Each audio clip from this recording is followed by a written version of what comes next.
Olá, neste programa eu vou entrevistar o senador Álvaro Dias, do PSDB do Paraná, sobre o julgamento do mensalão. Senador Álvaro Dias, o senhor como líder da oposição, como é que o senhor tem visto esse debate que está bastante acirrado, especialmente nas redes sociais, alguns criticando muito o Supremo pela pressa e pela maneira como julgou os envolvidos no caso chamado do mensalão? Olha, o Supremo se consagrou, né? É evidente que existem os críticos, mas a maioria esmagadora da população brasileira aplaude o Supremo.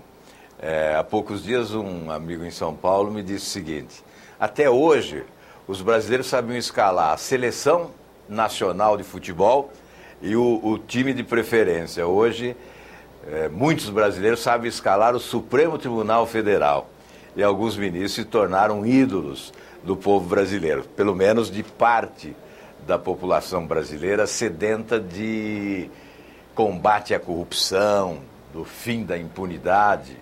Esse julgamento histórico é um marco, sem dúvida, e que pode realmente, como disse Aires Brito, mudar a cultura política e jurídica do nosso país.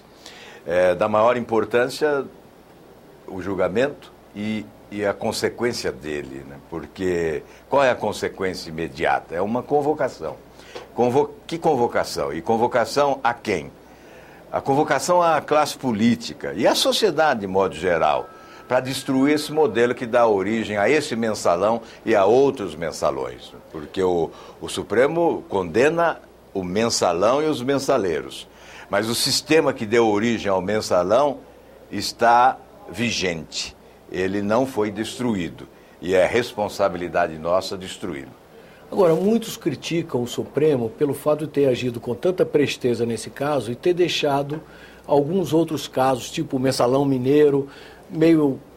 Bom, primeiro, que presteza. Foram 7 anos, né? 7 anos. São um processo que quase é necessário um container para se colocar todas as páginas do processo da ação 470, né? É um processo imenso. Quantas testemunhas foram ouvidas, laudos, perícias, todo cuidado em relação acha que à técnica. Ficou provado claramente, quer dizer, essa alegação também, sem dúvida, de que o Supremo, a decisão foi tomada com base na teoria do domínio do fato, que é uma teoria... O Supremo foi pressionado dos dois lados, né? De um lado, daqueles que queriam a absolvição dos réus, e surge aí como figura preponderante, inclusive, o ex-presidente Lula, que se envolveu num episódio que foi noticiado pela imprensa, que supostamente estaria pressionando o ministro do Supremo Tribunal Federal. Não só em uma oportunidade, em várias oportunidades. Mas, de outro lado, houve uma forte pressão da sociedade brasileira pelo julgamento implacável. E, a meu ver, o Supremo Tribunal Federal utilizou-se de todos os expedientes técnicos. A tecnicalidade jurídica foi, sem dúvida nenhuma, utilizada pelos ministros do Supremo Tribunal Federal para este julgamento.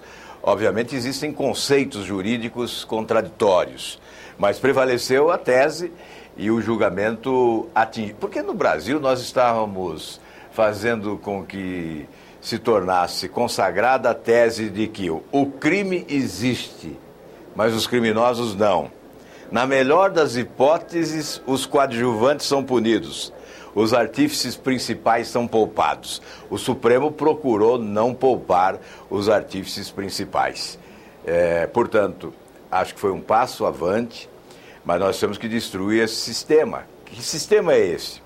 É o sistema que estabelece a relação de promiscuidade do Poder Executivo com o Legislativo, partidos políticos e setores da iniciativa privada.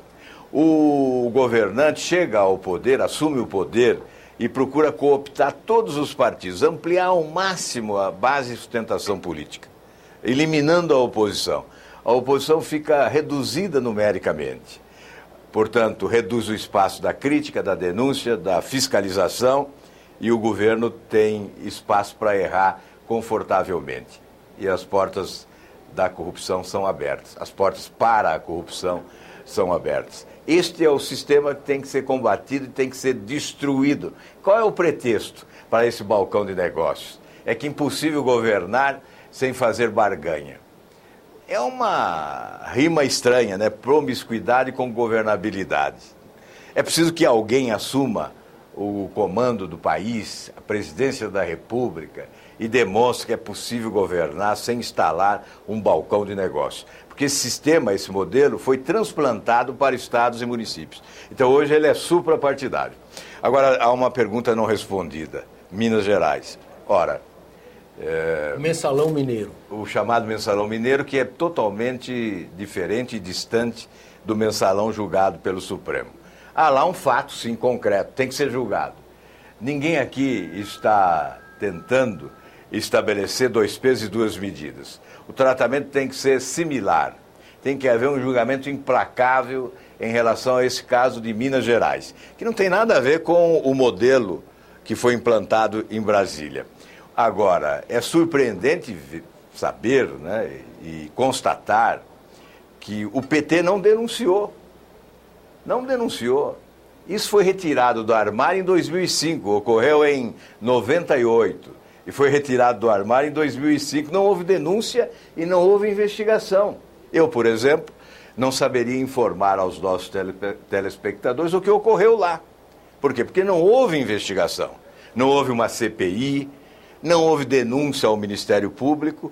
Somente em 2005, quando explodiu o mensalão do PT, é que se tirou do armário esse esqueleto e passou-se a anunciar a existência de um mensalão em Minas Gerais. Que seja julgado, e que seja julgado rapidamente, o quanto antes. Se existirem lá ilícitos praticados, que sejam punidos os seus responsáveis. O senhor acha que, além da jurisprudência que eventualmente possa se disseminar no aparelho judiciário brasileiro, não está no momento de se discutir a reforma política, o financiamento público, maneiras de se evitar que situações como essa aconteçam novamente? Sim, 2 coisas. Primeiro que tudo será diferente, pelo menos é o que se espera, né?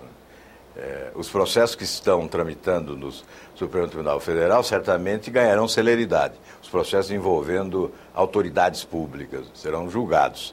E nós sabemos que existem inúmeros processos que estão engavetados. Então, depois desse julgamento histórico, certamente eles serão julgados. E, de outro lado, as providências no plano político. A reforma política é inevitável.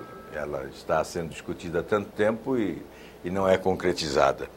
E que esse julgamento do Supremo seja uma convocação à reforma necessária. E aí se discute os mecanismos eficientes para reduzir os índices de corrupção, que a corrupção começa já no processo eleitoral. Então é preciso uma reforma que... O senhor é a favor do financiamento público de campanha?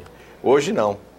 E você sabe que eu fui relator do financiamento público aqui no Senado Federal. E aprovamos por unanimidade, há alguns anos. E a Câmara engavetou. Depois das últimas campanhas eleitorais, nós verificamos que a corrupção está solta.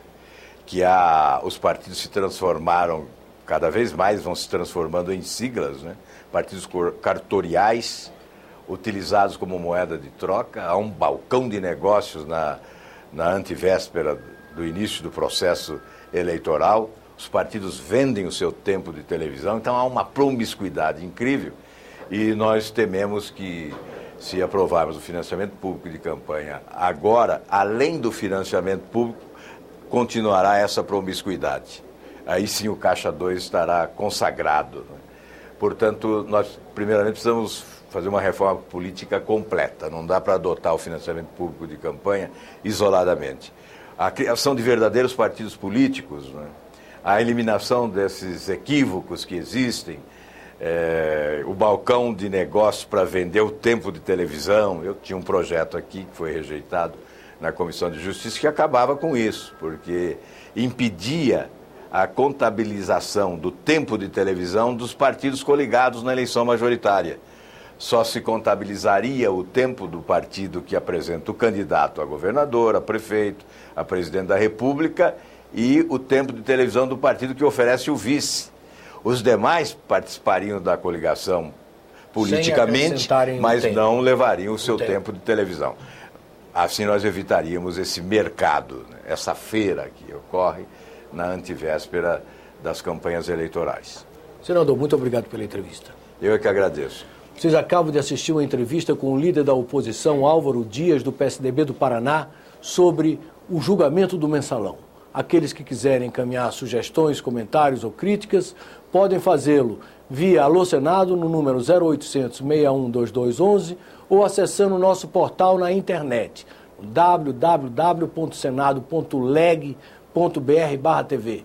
Até um próximo argumento.